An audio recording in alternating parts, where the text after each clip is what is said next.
Ponte C. Silva.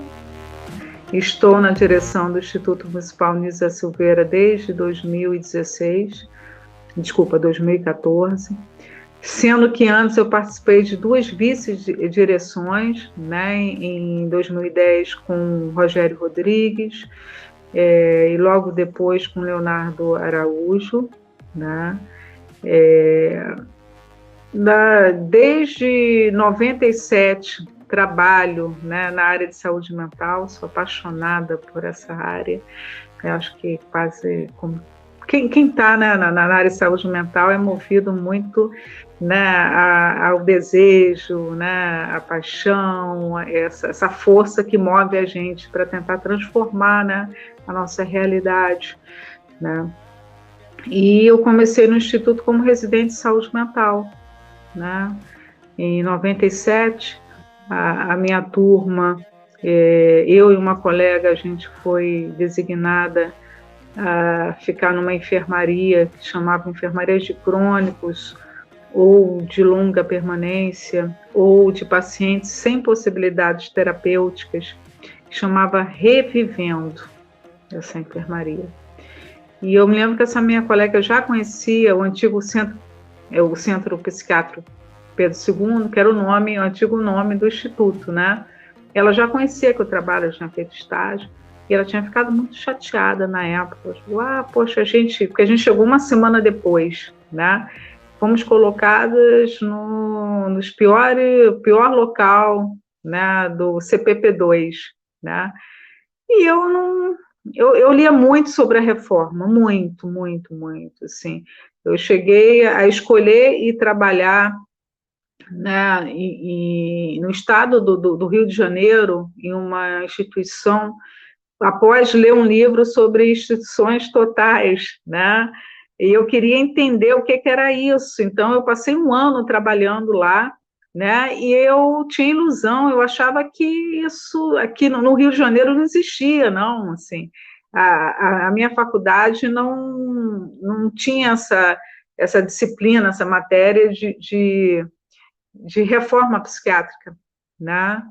Isso a gente via nos locais, o movimento dos trabalhadores, né? Depois que eu fui conhecer mais esse pessoal, né? E participar do trabalho, da reforma, da desconstrução. Então, naquela época, eu lembro que eu entrei na enfermaria, né? A enfermaria, a porta não estava fechada. Aí, isso, na época, eu lembro que eu fiquei, nossa, então não deve ser tão ruim, não, porque a porta está aberta. Eu já tinha escutado falar da enfermaria de portas abertas, com Lula Vanderlei, né, o espaço aberto ao tempo. Eu cheguei, nossa, isso então já chegou aqui. E, para minha surpresa, né, quando eu perguntei por que a porta ficava aberta, as pessoas chegaram e falaram, não precisa ficar fechada, não. Elas não saem mais aqui. Eram 30 mulheres. Elas não saem mais aqui, não. Elas não têm mais o que ver lá fora. Isso me marcou muito. E, realmente, das 30, só 4 circulavam pelo CPP2. Né? Era considerado o pior local, naquele período, né, do Instituto. Os trabalhadores não queriam ir para lá. Né? Isso não quer dizer que não tinha, assim, profissionais também maravilhosos, né, que estavam tentando mudar, que tentavam dar uma rotina, né, mais humana, mais digna, né, mas a grande maioria não queria estar nesse lugar. E que foi muito difícil, assim, porque depois que a gente entrou e conheceu o Chico Teixeira, tudo bom? Tudo bem, gente? Desculpa aí o atraso.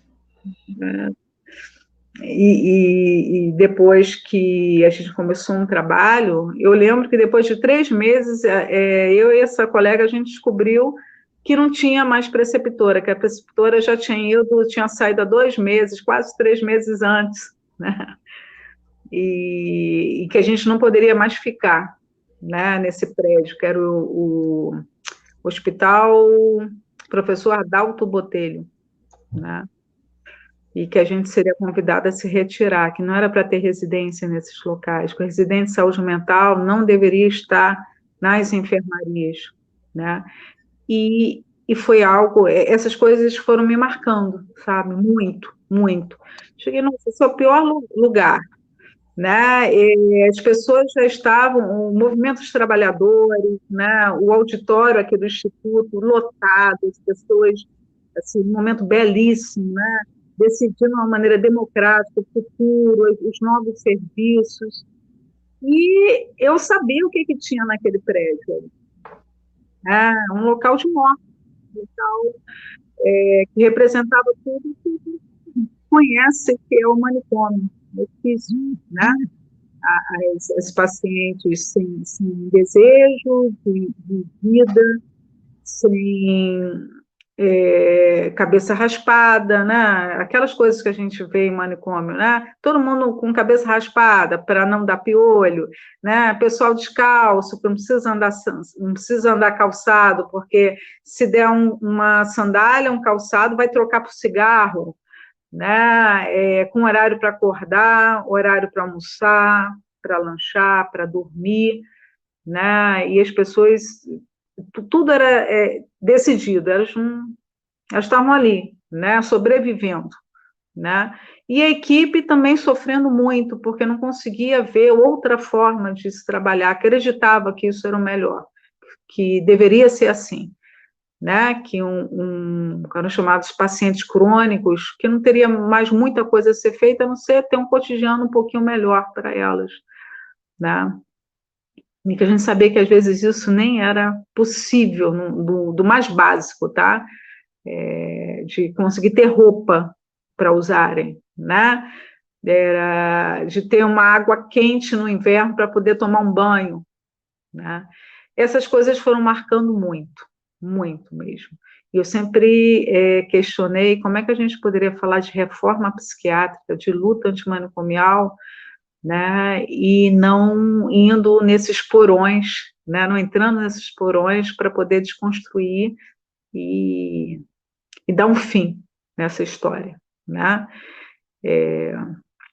Foi um momento muito difícil, a gente conseguiu continuar esse trabalho nessa enfermaria, né, trabalhando, levando as clientes para fora da unidade, tinha que sair escondida pelo centro comunitário, a gente saía pelos fundos do centro comunitário com esses clientes, porque para sair tinha que ter licença especial, né, dada pelo médico. A gente foi quebrando aos poucos, né. O Instituto, o antigo Centro Psiquiátrico Pedro II, já fervilhava essas ideias de profissionais, né, todo mundo mais E você jovem. está falando de que período, Érica? Eu estou falando de 97, 99, né? Foi um momento muito especial também, né? A gente fala da década de 2000, mas em 99 eu vejo os trabalhadores assim, em algo do começo, que ainda não sabiam direito o que seria possível, né? Era muito mais de sonhos. As políticas elas estavam sendo, né, construídas, as portarias. Então, eu lembro que tinha horário para entrar, não tinha horário para sair. Isso era tomado de uma maneira muito tranquila, a gente não questionava, não. Né? Sair de uma reunião no centro comunitário às 10 horas da noite, de uma quinta-feira, né, onde a gente decidia tudo de maneira democrática, né, que era um outro espaço dentro do Instituto, né, onde a comunidade participava dessas decisões, a gente achava que tem que ser assim mesmo, se a gente quer mudar, tem que ser assim. Você Né? acha que esse movimento já era um embrião, uma sinalização de que haveria uma reforma para valer? Sim, Ou era só uma coisa mais empírica mesmo? não, então, os grandes nomes que a gente hoje, né, tem contato, que são os nossos mestres, né, na área de saúde mental, eles, o trabalho foi a partir do trabalho dessas pessoas que foram abrindo os caminhos, né. Eu tive a grande sorte, né, de fazer uma residência e conhecer essas pessoas, conhecer essa trajetória, É né. possível. Você lembra de alguém assim? Posso falar do Lula Vanderlei, né? Se vocês conhecem, né? Artista plástico e psiquiatra, né? Abriu as portas das enfermarias, né? Criou o espaço aberto ao tempo, né? Eu posso falar do próprio Edmar, né? Que teve um papel extremamente importante, O né? Edmar Oliveira. É, Ah, legal. Além de ser um grande sambista também, sim, apreciador de samba. É. sim, Aliás, a arte está muito ligada a esses movimentos, você não acha? sim, sim, sim. Através da arte que a gente vai, assim, dar um novo destino aqui ao Instituto, né? E pensar em novas formas de tratamento de cuidado. Então, assim, nesse primeiro momento, eu acho sempre muito bom, muito importante poder falar sobre essas coisas, porque quando a gente fala do fechamento do Instituto, eu tenho vivido isso direto, tá? As pessoas às vezes ficam até magoadas, falam, mas eu também trabalhei nisso, eu também, né, participei desse momento. Eu não estava agora no momento do fechamento, mas eu dediquei 5, 10 anos, 20 anos da minha vida, né? Ou está aposentado, ou tá na rede, no território, trabalhando. Assim, eu acho que a gente tem que entender que é um trabalho de muitos atores, né? O De Instituto, muitas mãos, né? Desde a doutora Nise veio acumulando gente por aí, não é? sim, sim, sim, parece que isso foi se multiplicando, né? Para ganhar uma força mesmo, né? Quando eu sempre gosto de começar falando para essa clientela de muita permanência, que eram chamados de crônicos ou sem possibilidade terapêutica, porque isso marcou muito. E aí eu posso colocar uma crítica assim, mesmo todo esse movimento que a gente tinha, tá, da reforma, que na época era bem novinha, né, então via essas pessoas abrindo os caminhos, né, não se falava dessa clientela, não se falava. Se tinha uma ideia, aí eu posso falar disso hoje abertamente, que para algumas pessoas o hospital psiquiátrico seria necessário, né, para algumas pessoas, e isso era discutido mesmo, entendeu? Então, essa clientela que eu estava falando, dessas senhoras, 30 pessoas, depois eu vi que eram 120 pessoas, tinham mais duas enfermarias masculinas e mais outra feminina, não havia nenhum projeto para ela. O projeto era de tornar o dia a dia um pouco mais, chamavam em humanizar, né? Tinha essa expressão humanizar as enfermarias, como se isso fosse possível, né? E, e, e isso já criou um questionamento muito grande, né? Então, em 2000, eu cheguei a trabalhar na Colônia também, no Jurandir Manfredini, né? Depois eu voltei, passei num concurso, também trabalhei em São Gonçalo, né? Passei um tempo lá trabalhando em CAPS, e depois voltei para o Rio, e sempre falando que meu sonho era voltar para trabalhar com aquela clientela de longa permanência, né? Consegui realizar esse sonho, né? Então, em 2001, fui coordenar o projeto de moradia Casa do Sol, né? Que já era o Instituto Municipal Nisa Silveira, já tinha sido municipalizado.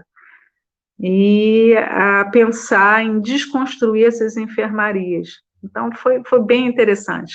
Onde a gente tinha posto de enfermagem, a gente criou Copa-Cozinha, né? Os dormitórios passaram a ser quartos, né? Foi aquele momento a gente se deparar com pessoas que nem nome tinha, assim, era antigos prontuários, era homem pardo, mulher branca, homem negro, né?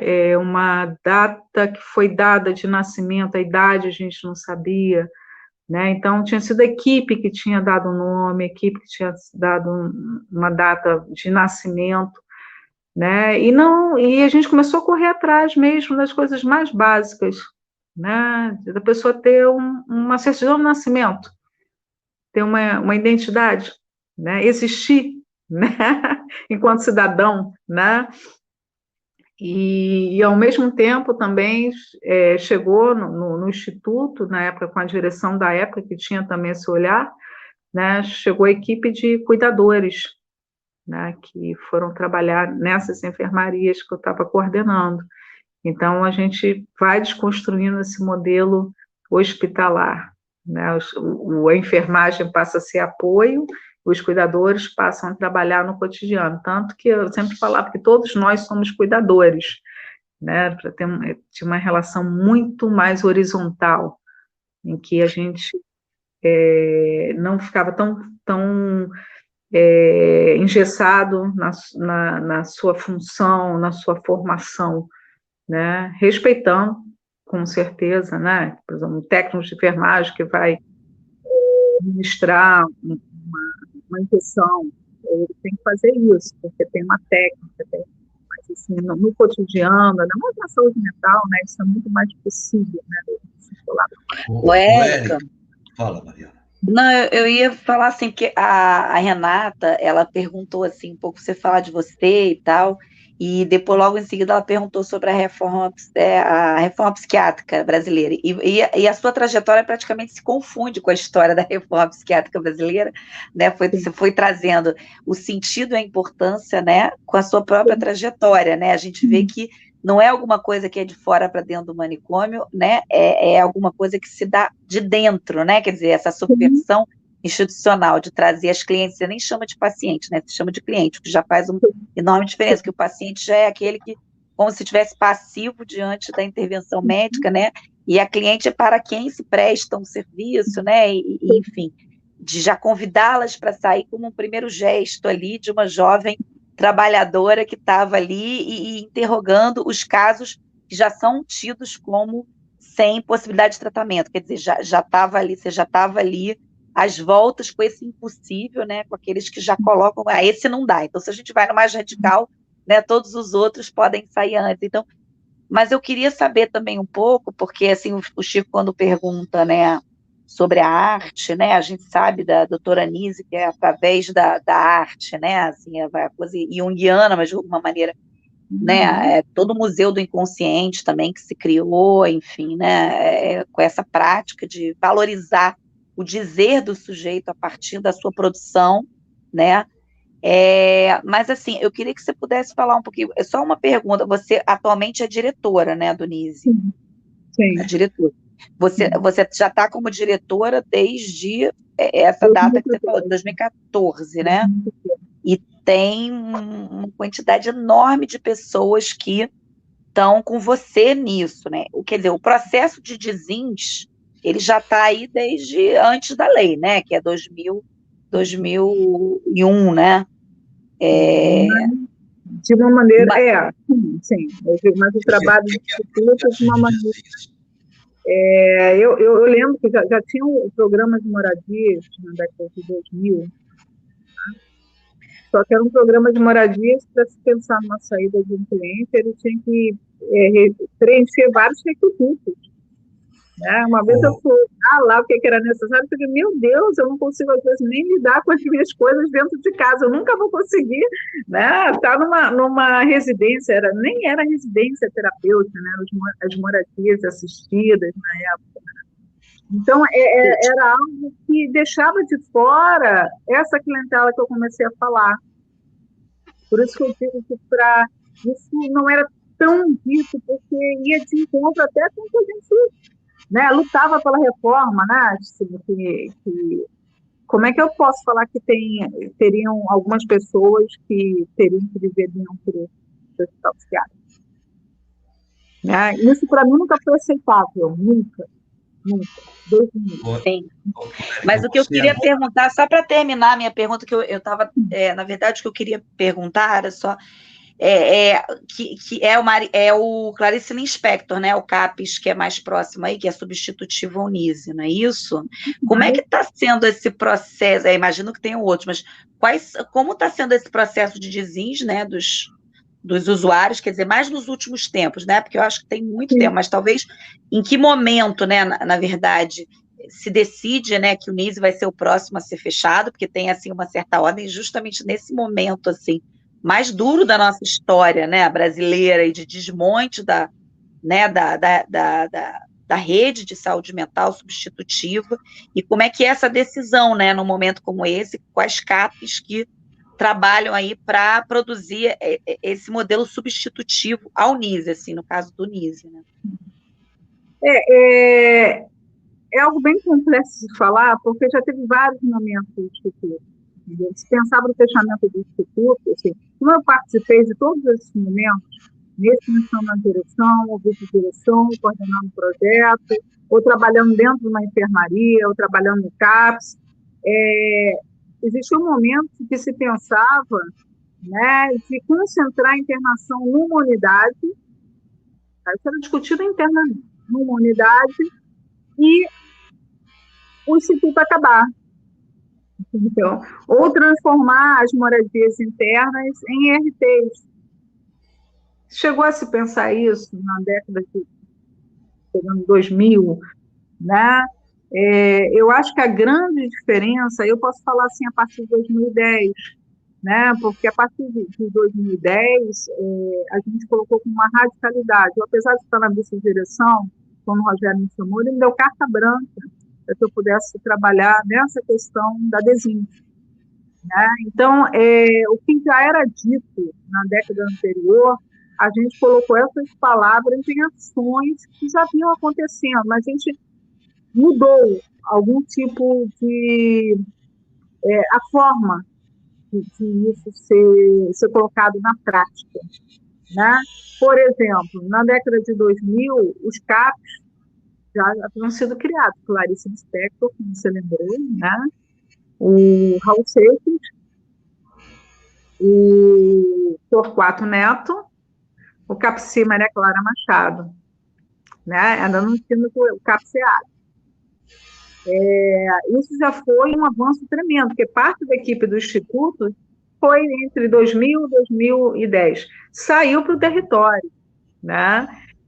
A partir de 2010, a gente começou a fazer esse trabalho, assim, para mim sempre foi muito claro, né, que o hospital tinha que acabar. Eu sempre tive uma radicalidade, né, não tem meio termo. Então, e para acabar, todos precisavam sair. Desde aquele caso que precisava de cuidados mais complexos, a gente teve que inverter essa lógica. Não o cliente ter que se adaptar ao que era oferecido, mas a gente oferecer o que cada um precisava, em cuidado. Tá? Então, a partir de 2010, a questão da desiste já vinha sendo discutida na década anterior, já teve grandes avanços, ela passa a estar mais atrelada ao território. Tá? Se antes o Clarice era o único CAPS, né, foi o primeiro CAPS que tinha o maior número de moradores, né? Os outros CAPS eles não se ocupavam com isso, Mariana. É estranho a gente falar isso agora, né? Mas o CAPS ele não atendia a clientela dentro, que era do pavilhão. Isso, graças a Deus, isso é tão natural agora, né? A gente consegue pensar de maneira diferente. Eu não sei se isso fica claro para o Chico e para a Renata, que não são da área, do que a Érica está falando, né? Quer dizer, tem lá os pacientes que moram dentro do hospital, né? E tem os CAPs que atendem aqueles que moram nas suas casas e estão atendidos, passam um dia no CAPs, numa situação mais aguda, dorme uma noite ou duas, enfim, no máximo uma semana e tal. No caso que ela está dizendo, né, é que apenas o Clarice Lispector que aceitava atender aqueles que moravam no hospital, é isso? Era. Só para ver se eu entendi, tá? Os outros CAPs não. Não, mas não, eu entendo. Não, aqui eu entendo exatamente. Isso tinha um pouco a ver com a pergunta que eu ia fazer antes, que era exatamente sobre, quer dizer, tudo bem, estamos aqui comemorando, né, um marco, né, importante nessa luta antimanicomial que começou há muito tempo, como você relatou muito bem, mas ela não termina aqui, né? Pelo contrário, ela começa, ela se reforça numa nova etapa, que é exatamente esse tratamento que é feito pelos CAPs. Os CAPs estão preparados para isso? Quer dizer, os CAPs, o que precisa, ainda mais no momento do Brasil de hoje, né, onde isso não se dá a menor importância para isso. Se acabar com o CAPs hoje seria o máximo para o governo federal, né? E existe uma luta hoje de resistência até para a manutenção do CAPs, ainda mais, imagino, para pensar em ampliar, em torná-lo mais acessível a essas pessoas, né, a esses clientes. Então, esse é o grande desafio que eu acho que tem hoje, né? De você, como você instrumentalizar e colocar os CAPs em condições de atender, no momento em que o país está sendo desmontado completamente, não só na área de saúde, mas em todas as áreas. Sim. Aliás, esse tema, eu, antes de vir aqui, eu conversei com o Edmar, né, assim, rapidamente, e conversei muito com o Pedro Gabriel, que foi uma das pessoas muito importantes nessa luta também, né? E ele estava dizendo exatamente isso. Talvez hoje o desafio não é mais a questão de ter o manicômio, né?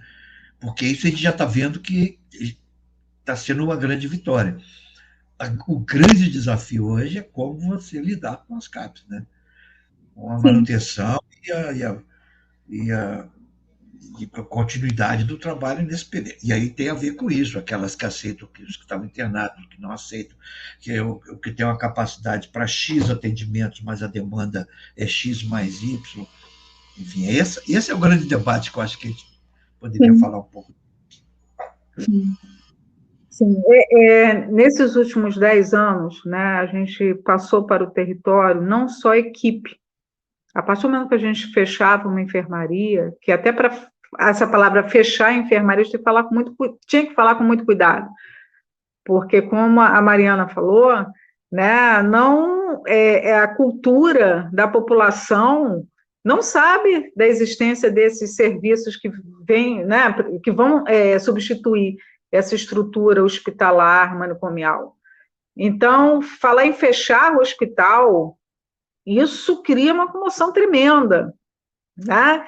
Se você perguntar, assim, na questão mais popular, você escuta as pessoas falando, lugar de maluco é onde? É no hospício, né? A população acha isso.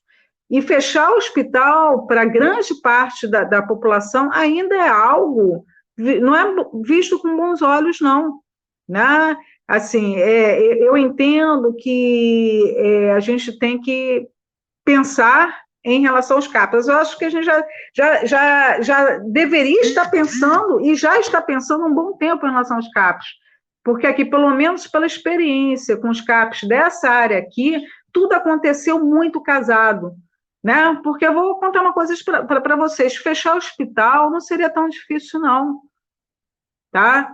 Fechar para usar assistência, fechar por falta de recursos. Os últimos 4 anos foram bem difíceis, né? Agora é que a gente está voltando a respirar de novo, a pensar num futuro que não tenha mais essa estrutura hospitalar, né?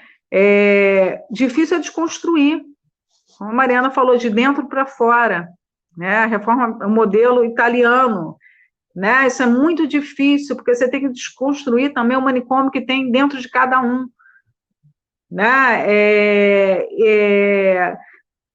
Você fazer um trabalho com profissionais, que não foi fácil aqui dentro. Não, todo mundo quer que o manicômio acabe. Não é todo mundo que quer que acabe, não. Não é. Inclusive de trabalhadores que lutaram contra, né? E lutam contra. Porque tem gente que não tem informação, né? Ou que tem uma informação errada, e tem gente que é contra mesmo, né? Porque que acha que doido tem que ficar no hospício, preso, né? Levar choque, etc. Né? Profissionais também, às vezes nossos colegas, por exemplo, quando eu uso esse exemplo de que não se falava dessa clientela que era a mais, vamos falar, regredida, precisava de mais cuidados, isso era a galera da reforma. Não é a população, não, porque a população estava muito bem, achava, está lá trancado, ninguém vê, né? É a gente que se poupava disso, né? Então, quando o Instituto, a gente pega que esses clientes, né, a gente inverte né, essa estrutura, a gente coloca essa clientela mais frágil, ela está acima de todos e a gente trabalha para eles. Foi isso que a gente fez aqui. São os mais frágeis, eles que têm que ser a nossa prioridade. Então, quando foi possível fazer alguma reforma aqui dentro, já pensando na saída deles no futuro, foi com a clientela que era considerada a mais grave. Aqui não tem a família, é pobre, é negro, entendeu? É que não tem recursos, né? Que ninguém, não é aquele cliente artista, aquele cliente que fala, né? É aquele cliente que às vezes não consegue nem ficar com a própria roupa, né? Que tem dificuldade de comer sozinho. Essa clientela foi muito difícil. A gente, quando eu falo assim com os CAPs, foi muito difícil até para os nossos colegas, durante um período, aceitarem que essa clientela tinha que estar no território. Tem que estar no território, tem que estar nos CAPs, nas residências terapêuticas. Por isso que eu falo dessa radicalidade. A gente teve que ter, não teve meio termo, né? Eu acho que essa foi a grande diferença. Não seria possível a gente deixar uma enfermariazinha, né? Deixa essa enfermaria aqui, ou a gente cria em algum outro canto e deixa os clientes, né? Os pacientes, que não seria naquele cantinho lá, porque são muito graves. Todos eles saíram, foram 310 pessoas, gente. 310. Nossa. 300. Em quanto tempo esses 310? Foram os últimos 10 anos. 10 anos, né?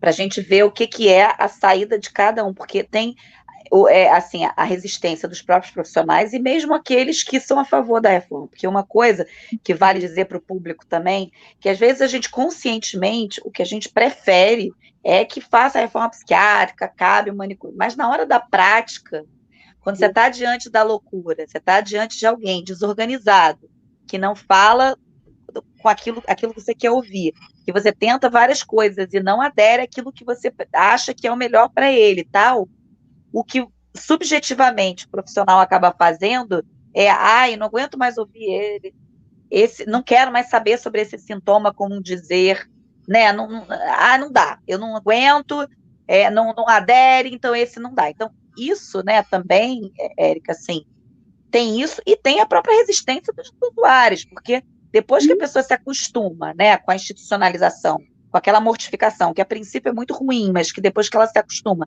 o café da manhã, o almoço, o jantar, ficar descalço, não botar roupa e tal, para se inserir, né, num espaço aonde vai ser cobrado dela uma responsabilidade com cartão lá de ir até o banco, de botar a roupa, de ter outros horários. Isso daí, a civilização, ela exige também, né, da gente uma série de renúncias, né, aquilo que a gente, quero ficar aqui sem fazer nada, só tomando café e fumando cigarro, que são muito difíceis. Então também tem um trabalho que eu acho que é mais fino e que ele pode ser reproduzido no CAPS. Um CAPS pode virar um pequeno manicômio e as residências terapêuticas podem virar pequenos manicômios por causa das práticas, não só porque os próprios usuários, né, resistem, a gente chama de usuário hoje, né, na rede de saúde mental, resistem, como as próprias práticas. Inclusive, eu escutei a análise, porque a gente atende, né, como analista, vários profissionais da rede de saúde mental, num CAPS que está recebendo a demanda do NISE, né, os pacientes egressos do NISE, que, assim, ela ficou chocadíssima com o CAPS lá, eu não preciso dizer qual, nem tal, mas que o que eu ouvi foi isso, porque parecia um pequeno manicômio reproduzindo a prática manicomial, né, de ficar mais tempo com os pacientes internados, né, de não conseguir fazer o trabalho que a maioria dos CAPs faz. Então, essa lógica manicomial, ela está nas relações, ela não é apenas o muro, né, e o dinheiro. E quando não existe apoio institucional, né, governamental, ou de uma política pública firme voltada para isso, fica muito mais difícil, né? Porque fica dependendo praticamente de iniciativas mais isoladas, ou acadêmicas, ou de um diretor ou outro que seja mais ou menos avançado e mais ou menos revolucionário do que o outro, né? A ausência de uma política pública é fundamental. Esse desafio que se tem pelos CAPs, diante dessa situação dos CAPs agora, né, que não é agora, ela é permanente, ele se torna muito mais complicado, muito mais difícil. E como fazer isso? Essa é a grande pergunta. E agora, José? Né? Assim, agora, como é o trabalho, só para emendar um pouco da pergunta do Chico, como agora o NISE, né, depois de sair do último paciente, né, continua trabalhando, não sei como é que é, fecha o hospital, os profissionais, queria um pouco saber também. O hospital fecha. Né? Fecha e não se transforma em outro tipo de hospital? Não, se transforma, isso tudo assim, porque assim, é tanta coisa que aconteceu, gente. Fecha o manicômio, mas de repente, como uma unidade de saúde, ele continua. É por isso que eu estou falando da nossa radicalidade. Né? Fomos radicais em relação a isso. Não colocamos uma outra opção. Né? Então, os clientes que saíram, né, por mais que a gente saiba da dificuldade que a gente tem no geral, né, da ameaça das políticas de saúde, a gente vê coisas assim que demoraram 30 anos para se construir, e ameaça uma política muito maior, nacional, que às vezes coloca isso em questão também, né? O que eu coloco que, atualmente, né, um CAPS é melhor, é 1000 vezes melhor do que, entre aspas, a melhor enfermaria se existisse uma. Tá? Já é um grande avanço. E é um grande ponto para a gente valorizar isso, porque a gente vai conseguir identificar o manicômio também. O manicômio pode estar na cidade, não é só no serviço de saúde, não. O manicômio está na cidade, na cabeça de cada um. Quando a gente diz que as pessoas, para algumas pessoas, por serem diferentes, por não serem tão produtivas, por terem um sofrimento psíquico, essas pessoas precisam ter um lugar especial para elas, não podem estar na cidade, isso já é um manicômio, né? A nossa cultura, né? Por isso que eu falo a nossa radicalidade lá, né? Quando a gente, hoje, assim, os CAPs, o que eu falei foi no passado, tá? Que os CAPs não atendiam a essa clientela de longa. Hoje, todos os CAPs... Eu não estou escutando. Você está mutado, Chico. O microfone está fechado, a gente fica doidinho com esse negócio de internet. Mas quando a gente fala dessa questão do fechamento, pelo menos eu estava me referindo a isso, eu acho que a Mariana também, é o seguinte, aquilo é uma unidade de saúde, né? Poderia se transformar numa unidade de atendimento primário, ou, entendeu? Um posto, uma unidade mesmo de outro tipo de especialidade, enfim, vai fechar, acabar com uma unidade de saúde? Não. O que a gente está colocando é que a gente está transformando o Instituto. Né? Desconstruímos o hospital psiquiátrico, desconstruímos o manicômio. O que a gente tem agora? Né? A gente tem arte, cultura, lazer, esporte, atendimento ambulatorial, né? Como a gente acredita que tem que ser. E é isso que está se multiplicando aqui no Instituto. Né? Isso lá no hospital? Vai ter não, isso? não tem mais hospital, né? O hospital acabou. Agora, o Instituto... Virou um ambulatório. Aquele mais espaço, do que um ambulatório, aquele né? espaço É um parque, vai virar um parque, né? O Parque Nísio da Silveira, com o Instituto Municipal Nísio da Silveira. Por quê? Porque a gente vai, assim, a saúde mental, né? O trabalho de saúde mental sempre teve muito ligado, né? Ao hospital. E o hospital, a internação. Então, tratar era internar, né? E a gente sabe que tem muitas formas de pensar no cuidado, no tratamento, né, da pessoa em sofrimento psíquico, né? A arte, a cultura, o lazer, o esporte, né? É nisso que a gente acredita, né? Então, a gente está chamando os CAPs, que, até dando a continuidade, assim, quando eu falo que os CAPs, no início, havia um estranhamento, porque era uma propriedade dos institutos a longa permanência. Ninguém dialogava com a longa, assim, o pessoal do programa de moradia dos institutos é que ia discutir a longa permanência. A gente também mudou isso. No início foi em 2011, né? Todos do Instituto discutiam a questão da DESINS, todos. Quem estivesse trabalhando na época numa enfermaria de curta permanência ia trabalhar com DESINS. Que até dentro do Instituto também tinha essa diferença. Não, esse cliente daqui a 1 ano, 2 anos, vai lá para a moradia. E ficava lá. Né? Gente, então, diz só o que é DESINS aí, para quem não sabe.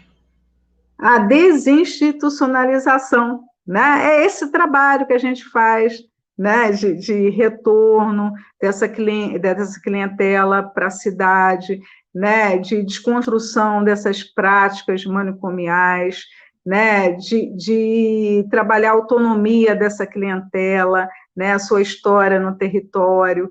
Né? Então, assim, porque é tanta coisa para falar, gente. Eu tenho medo de não estar conseguindo, né, me expressar aqui bem, né? Porque não, você está conseguindo bem. Assim, a gente que está te atrapalhando aqui, enfiando um monte de perguntas. Mas, na verdade, a gente está querendo direcionar, porque a gente tem pouco tempo. A gente poderia ficar falando sobre isso a tarde inteira. Mas eu acho que a gente daqui a pouco vai ter que encerrar. Então, o que a gente precisava saber mesmo é exatamente isso, né? Um pouco dessa história, né? da importância de você estar hoje encerrando essa atividade efetivamente, né? Coisa que estava sendo pregada desde o século, desde o milênio passado, do final do milênio passado, né? Então, termina aqui um marco, e agora sim, efetivamente, está na mão dos CAPs, sem ter governo, sem ter política pública. Quer dizer, essa é o grande desafio. Como é que a gente vai daqui para frente? Só para ilustrar também essa questão, enquanto a gente pensa em dar encaminhamento a isso, eu estou lembrando aqui, eu gosto muito de ver novela, sabe? Eu sou uma pessoa noveleira. Então, eu tenho assistido a novela das 9, que eu acho que é muito bem produzida, que chama-se Império. E tem ali uma situação muito própria, muito adequada para isso que a gente está falando aqui. Né? É a história de um personagem que foi preso no manicômio judiciário, que deve ser muito mais louco ainda do que um manicômio desses. Deve estar muito longe de ser o Muniz da Silveira, né? E por ter, sei lá, teve um surto e matou a esposa. E ele é um grande artista. Aí acabou a pena, ele foi solto, discutido para onde que ele ia, se internar ou não. Um cara lá falou, não, ele vai ficar comigo. E aos poucos ele foi sendo acolhido e foi sendo todo o surto dele. Ele não tinha nem nome no início, né? Era o Doidinho de Santa Teresa. Ele acaba descobrindo o nome dele e virou um excelente artista, excelente pintor. Enfim, eu acho que essas coisas, quando passam assim numa emissora de grande audiência, acho que ajuda muito a pensar esse tipo de pensamento, né? Esse tipo de ideia. E caberia muito aos profissionais que trabalham nisso, e a gente, a sociedade como um todo, né? Captar isso, julgar isso nessa situação, falar, isto é possível, tá vendo? Isto é possível. É possível você ter uma pessoa que matou a esposa num surto, ter uma vida tranquila do lado de outras pessoas que têm muito entendimento, né, com ele. Então, esse grande desafio do CAPS, tem CAPS suficiente? Tem mentalidade suficiente para isso? Como que podemos pressionar o governo para que as políticas públicas sigam este caminho? Entendeu? Acho que a gente pode, caminhando por aí, tentar dar o desfecho do nosso programa. Não sei, Mariana e Renata, vocês, eu entrei atrasado, vocês me desculpem, mas eu estava tentando dar aqui porque já passamos de 1 hora, quase 1 hora de programa, Isso dá um belo programa, hein? Vai dar um belo programa.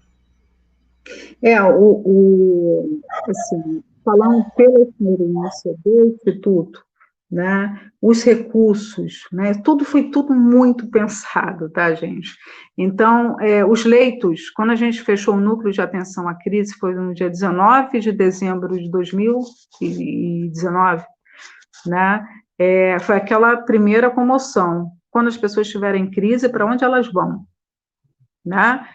Abrimos imediatamente, assim, qualificamos leitos no CAPS. Fizemos isso também com Raul Seixas, com Clarice, ajudamos também em relação ao CAPSI. O EAT não era um CAPS, virou um CAPS com leito. Né? Eu sempre penso em processo, tá?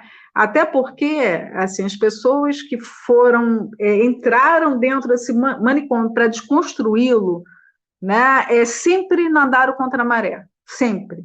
Né? Buscar recurso no manicômio, eu lembro que tinha muita gente que não aguentava, falava, aqui não tem nada, aqui. Cheguei, mas é por isso que é um manicômio, não tem vida, né?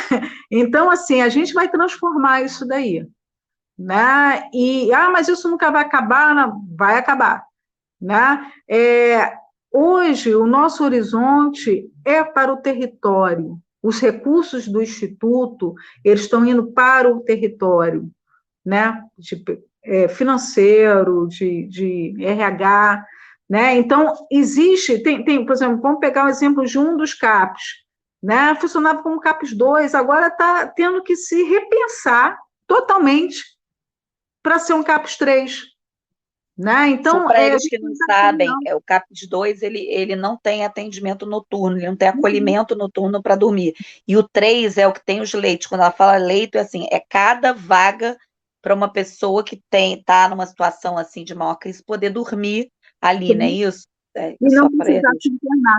Porque antes ficava numa enfermaria com 29 pessoas em crise, e agora são acolhidos em leitos de um CAPS. Né? Não é a mesma conta, porque um leito de CAPS ele roda muito, né? Ele pode acolher muito mais vezes. Né?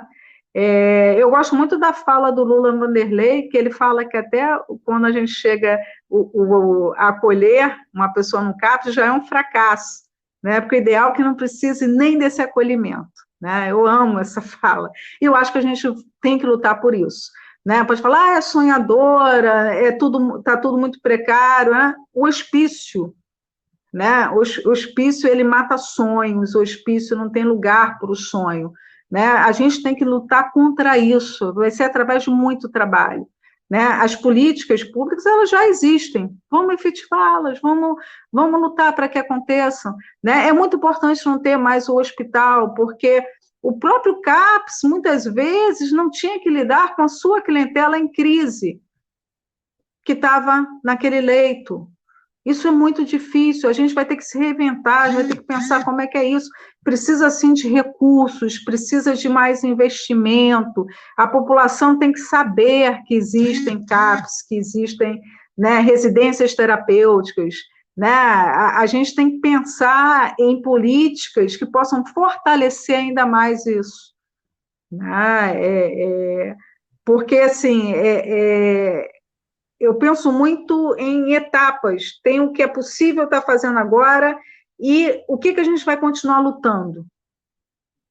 Exatamente, nesse sentido que eu queria te perguntar também, porque, assim, primeiro eu fiquei muito arrepiada com a sua fala, né, que tem uma sabedoria muito grande, um desejo, né, não é qualquer coisa, assim, para você chegar nesse ponto, você tem que ter uma diretora que aposta que o manicômio vai fechar, e você, daí no momento que chega lá, os profissionais dizendo, não tem como, a gente não tem recurso, poder dizer, mas é isso mesmo, é por isso que a gente está no manicômio, né, quer dizer, não é justificar, realmente, o governo é assim, isso, então não tem como, não vai dar, não. Sempre vai dar, porque quem trabalha na saúde mental dá nó em pingo d'água todo dia. Faz do limão uma limonada, faz da falta de recurso, da impossibilidade total, um jeito do pior, inventar uma transformação. Se não for assim, não fecha o manicômio, né? Porque o fechamento é a invenção todo dia sem recurso. Primeiro, essa coisa do recurso que você falou, é muito importante, né? Como um diretor vai abrir mão do próprio recurso para colocar no outro serviço se a gente está aqui com pacientes tão mal e precisa de mais gente, mais recurso. Então, é uma lógica de inversão total do que um diretor administrador pensaria. Então, é muito difícil assim, fazer isso. É uma coisa que vai na contramão, que é o que você está dizendo, né? Como assim fechar o hospital, né? Quando a gente está faltando o hospital, isso só para pensar no sentido da assistência geral. E a outra coisa que eu ia te perguntar é porque eu sei que a gente tem uma superintendência de saúde mental, que tem muitas críticas, inclusive, que o pessoal faz, mas assim, é uma superintendência que nos piores momentos, eu acho até que você falou, a gente já passou por momentos piores, porque eu acho que o governo Crivella aqui foi mais terrível, né? Por mais que o PAS tenha uma coisa privatista e tal, é diferente no sentido dos recursos e da possibilidade, né, de avançar com a reforma. Como se avança com a reforma no momento de desmonte, né? Que é a pergunta do Chico, né? Eu acho que assim, pensar um pouco nisso, né? Assim, quem trabalha na saúde mental sempre trabalha a partir do pior. Sempre trabalha a partir da crise, nunca trabalha a partir... Agora que estamos com mais recursos, período de vacas gordas, período que está tudo bem, a gente vai avançar. Não, agora que a gente está no pior é que a gente precisa avançar mais, né? Assim, é com radical. É essa lógica que a Érica trouxe, que é uma lógica, assim, para a gente aprender com o governo Bolsonaro, que é agora que a gente tem que fazer a virada. Então, eu acho que assim, a pergunta que eu queria fazer é assim, quais são os próximos passos que a superintendência está pensando, que eu imagino em parceria com vocês, né? Se é o Pinel, se é a Colônia, qual o próximo manicômio a ser fechado, e se você sabe quantos manicômios ainda existem, pelo menos no Rio, né? E essa lógica, assim, porque eu, como trabalhei muito tempo ali no Bispo do Rosário, né, como supervisora, e em articulação com a Colônia se tornou um lugar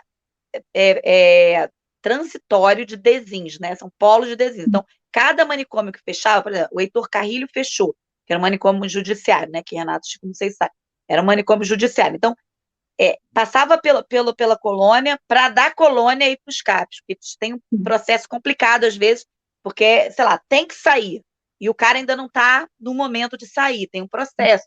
Então, passava pela Colônia. Então, tem aí também um planejamento, digamos assim, no sentido mais da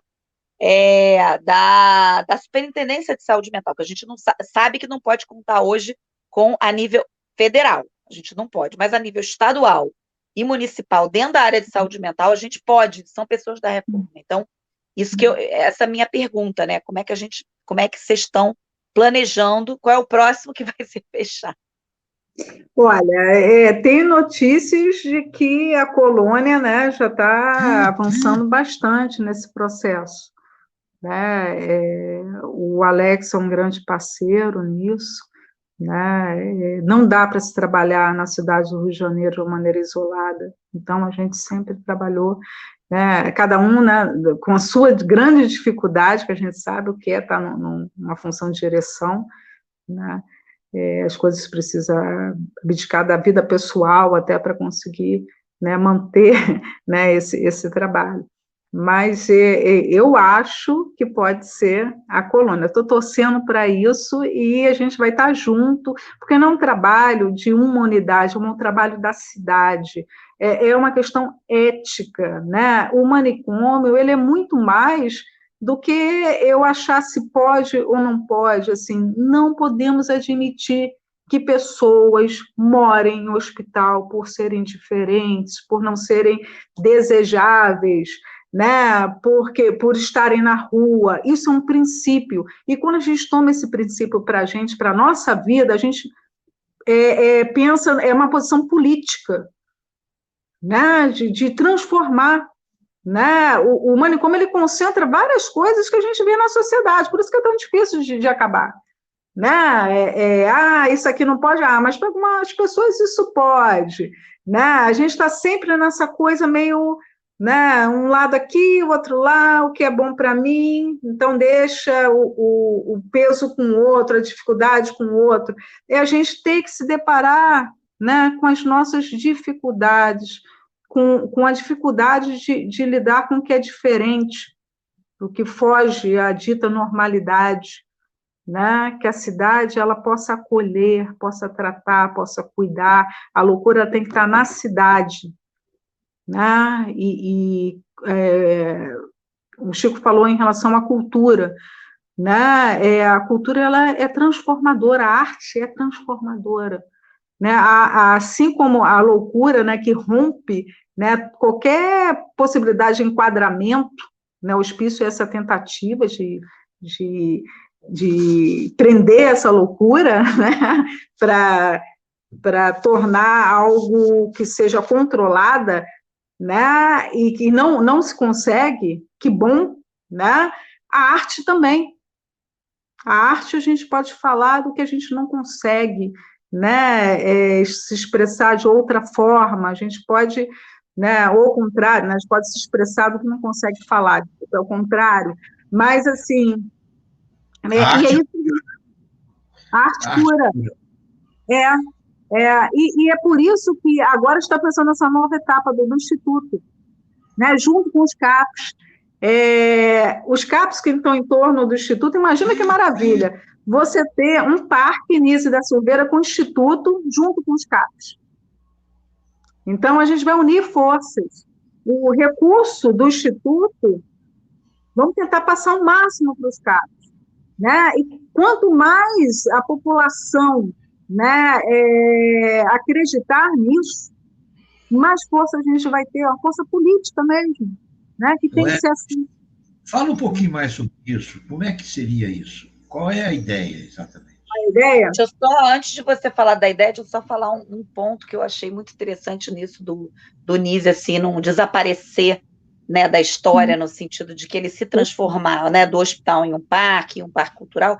Por quê? Porque eu me lembro de pacientes que saíram lá da Doutoreiras, né, e que tiveram uma vida na Doutoreiras, suas transferências e tal, sua história, e de repente aquilo acabou e virou um condomínio.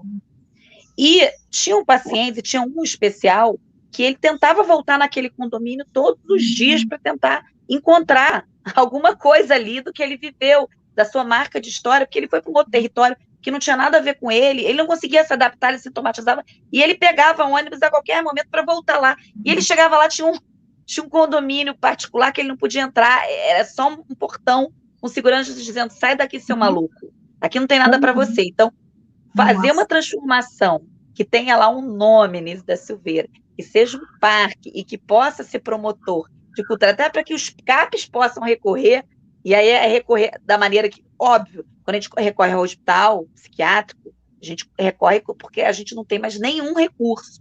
A gente está desesperado, né? Os profissionais do CAPs estão desesperados, o cara está quebrando, sabe? Desestabilizou totalmente, você não sabe mais o que fazer, você leva para o hospital. Então, você não tem mais para onde levar. Então, quer dizer, essa oferta, né? O que se oferece, continuar aberto, eu achei assim, genial isso. Pois é. Tem a ver com a memória também, né? Porque, assim, a gente está criando aqui o Memorial da Loucura no Engenho de Dentro, numa das casas mais antigas. A gente quer que a população se depare, que venha aqui e veja o que não pode se repetir mais. Porque é muito fácil. Daqui a 10 anos alguém fala, por que não faz uns leitos aqui, né? E tudo voltar. A gente tem que preservar essa memória, não para que ela continue, que o hospício continue existindo, mas porque a gente sabe o que a gente não quer mais. Né? Então, a gente está criando esse espaço, que é um espaço que vai ter, né, no jardim, que fica atrás, atividades culturais, tem a geração de renda, então, esses clientes estão vindo para trabalhar, a gente está criando um polo de geração de renda, né? A parte da cultura, tem um centro de convivência, Trilhos do Engenho, espaço travessia, né? O Loucura Suburbana, nosso bloco querido, né? Que toma as ruas da cidade, abre as portas do hospício, né? E a loucura toma as ruas da cidade através do samba, da poesia, né? Que a gente celebra a vida, né? Então, eu não estou escutando. E Tô Pirado Pirou também, né? Sim, e assim, sair, porque a ideia é que a gente possa trabalhar com a cidade, né? A história dos institutos eram quase serem ilhas, né? Ilhas que tentavam se transformar e serem oásis, né? Não dá certo também, né? A gente vive numa cidade, né, que tem violenta, que exclui, né? Então a gente tem que ir, quando a gente fala que a gente já abriu as portas, né? Quebramos, derrubamos os muros do hospício, né? Tanto que os muros não caíram, foi a gente que derrubou mesmo, tá? Foi muita luta de todos nós. E agora, o depoimento de uma pessoa que morou muitos anos do lado de um hospital como esse, de um hospício. Eu morei do lado do Doutor Eiras durante alguns anos. E aquilo era um espaço absolutamente. Aquilo ali era muito diferente de tudo que estava ali naquele espaço, entendeu? Era uma presença que ninguém totalmente ninguém sabia o que passava ali dentro, entendeu? Ele ficava só imaginando as coisas que podiam estar acontecendo. Então, aquilo não interagia em nada com além dos muros, entende? A comunidade ali não, pelo contrário, ela via aquilo ali como um invasor. Isso aqui caiu de paraquedas no nosso território aqui, e a gente tem que conviver com isso. Então, essa visão também do lado de cada muro é muito interessante. Né? Esses muros que você não consegue saber, fica no imaginário, né? Aquele hospício, o que acontece lá, os loucos. E aqui o pessoal fala, os loucos fugiam, pulavam o muro, e aí era um terror, porque achavam que invadia as casas, né? E eu fico pensando, se um tratamento ele é tão bom, por que a pessoa foge? É estranho isso, né? Por que tantas pessoas fugiam? Se é uma coisa que tem gente que acha que é tão boa, né? A gente quer que, através dessa nova forma de tratar, de cuidar pessoas em sofrimento psíquico, as pessoas nem se sintam que estão se tratando, né? Ontem eu estava conversando com o pessoal da capoeira, né? Que vai ter a capoeira aqui, então não é só para os nossos usuários, é para a comunidade e também para os nossos usuários, para os CAPs, para os profissionais, que a gente precisa cuidar dos nossos profissionais, né? Então, a gente pensa também em práticas integrativas junto ao ambulatório, né? Que a gente possa ampliar, multiplicar essas várias formas de cuidar, de tratar, de expressão, né? Esse é o nosso objetivo. Né? Gente, queria fazer uma perguntinha. Fala, Renata. Fala, Renata. Não, eu só queria entender que agora que fechou, né, esse hospital, para onde que foram os profissionais e se o serviço que vai dar suporte é o CAPS mesmo. É o CAPS, né? Não, quer dizer, não só o CAPS, tá? Os ambulatórios, né? Consultório na rua, né? Eu estou falando de CAPS 3, quando a gente fala de leito, né? A gente não fala que a gente fechou leito, a gente qualificou esse leito. Esse leito foi para o território onde tem que ser, né? Em acolhimento, né? E eu acho que muita coisa precisa avançar, sim, né? A Mariana falando, a gente precisa juntar junto dos CAPs, né? Fortalecer mesmo, mais recursos, né? Por isso que é importante que a população possa participar disso, ter esse entendimento, que não peça mais leito em um hospital, peçam mais CAPs, né? E que esses profissionais, que a gente possa estar junto, né, nessa trajetória, construindo, porque é algo novo, né? Não é simples assim, você não ter mais um hospital psiquiátrico. Querendo ou não, era sempre, quando a coisa pegava, né? Tem um leito chamavam lá. de retaguarda, né? É a retaguarda, quando tudo der errado. Só que essa retaguarda, o hospital tinha 60 leitos, não era qualquer coisa, né? E rodava. Então, grande parte das pessoas, quando chegavam a ter uma crise, iam para o hospital, né? E o CAPS ficava com o cotidiano, né? O dia a dia. Bom, gente, vamos caminhando para as nossas conclusões, né, finais. Eu sei que acho que a Mariana queria falar alguma coisa, certamente a Érica vai também fechar, e eu já já vou me despedindo aqui, né, dizendo que eu acho que esse debate realmente não termina aqui, pelo contrário. A gente tem que. Não, no Portal Favela, poxa, a gente precisa muito conversar isso sempre, né? Esse tipo de acolhimento. E eu faço uma comparação dessa questão do CAPS do hospital com o próprio atendimento da saúde, né? A gente acha que o atendimento de saúde ele tem que ser modificado, ele não pode ter o hospital sempre como referência, né? A referência tem que ser as clínicas de família, né? Os postos de saúde, né? O atendimento primário tem que ser muito mais valorizado do que ele é hoje, né? Então, e eu acho que tem uma semelhança nesse sentido, né? Porque o hospital ele tem que servir como última instância, né? Não, a pessoa tem que operar, a pessoa tem que se internar para fazer um procedimento que só o hospital é capaz de e passar para a cabeça das pessoas, né, que o mais importante, o atendimento primário, ele é feito na comunidade, né? Ele é feito pelo médico de família, ele é feito pelos CAPs, ele é feito pelo... Então, nesse sentido é que eu acho que é importante a gente bater sempre nessa tecla e colocar esse assunto em discussão aqui no nosso portal. Eu queria só, assim, para terminar também, colocar, sem dúvida, isso, eu acho que a reforma psiquiátrica, ela vem de uma reforma sanitária, né, e vem de toda uma direção, né, da prevenção à saúde, né, e não da centralidade, né, do agravo e tal, mas, assim, eu acho que isso que a Érica falou, da memória, né, o lugar do museu, um lugar de alguma coisa que não é para apagar o que aconteceu, né? Precisa ter, por isso que o Museu do Inconsciente é tão importante, o Museu do Bispo do Rosário é tão importante, o Instituto Nise, né, que agora vai ter toda essa história, porque eu penso que no Brasil isso não é valorizado, né? A gente sabe, por exemplo, a desnazificação da Alemanha. Qual a importância de você ter lá toda a história, né, do nazismo e nos filmes todos, né, nos museus, as poesias, a produção de arte a partir do horror, porque fazer essa marca histórica assim, e simbólica, ela precisa funcionar não só para os usuários, né, que vão querer saber da sua história, vão voltar à sua vida, mas para que uma sociedade inteira, né, como você disse, possa perceber que aquilo dali já não deu certo, né, e barrar aquilo. Porque, assim, aqui no Brasil, a gente não fez isso em relação à colonização.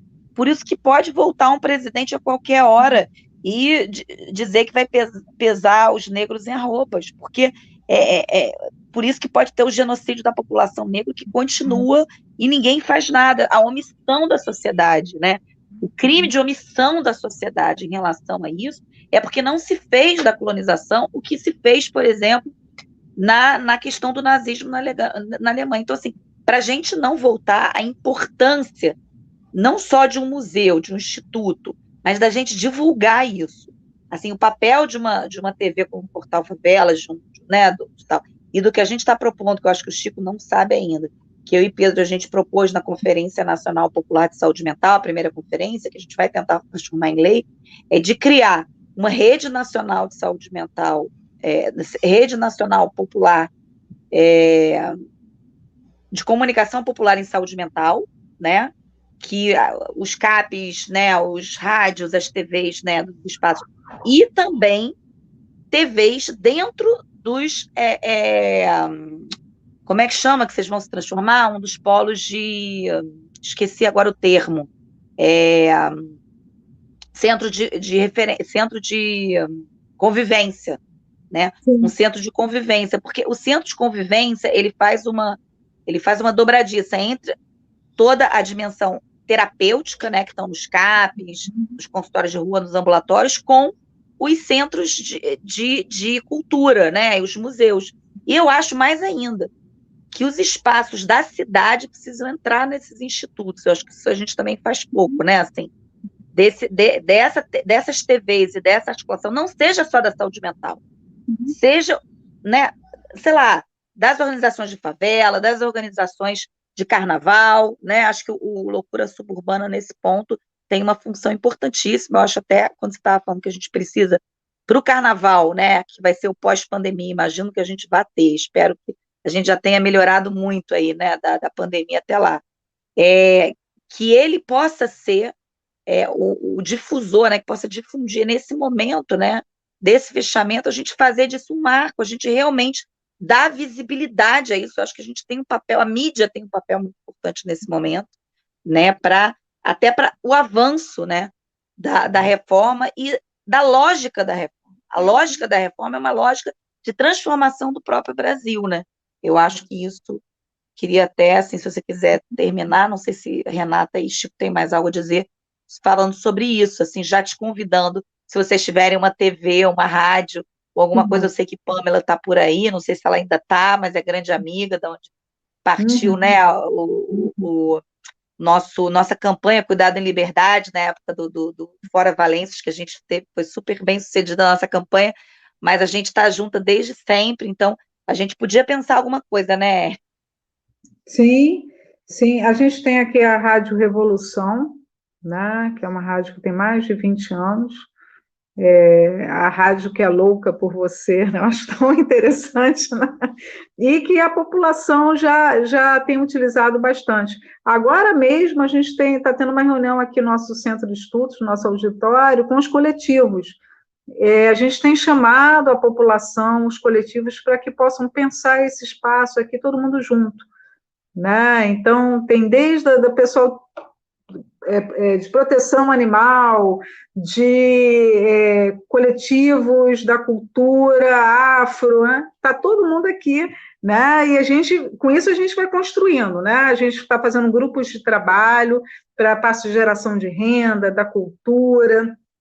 Então, a gente está abrindo as portas mesmo do Instituto para que a gente possa receber, né, a cidade, que a gente possa também sair para essa cidade, né? A Renata, é só para poder responder a questão dos profissionais que ela havia perguntado, os profissionais eles estão indo para os serviços, na grande maioria, tá, os serviços de saúde mental no território, e a gente está escutando cada um, tá? Porque tem gente que trabalhava na saúde mental, mas não queria estar na saúde mental.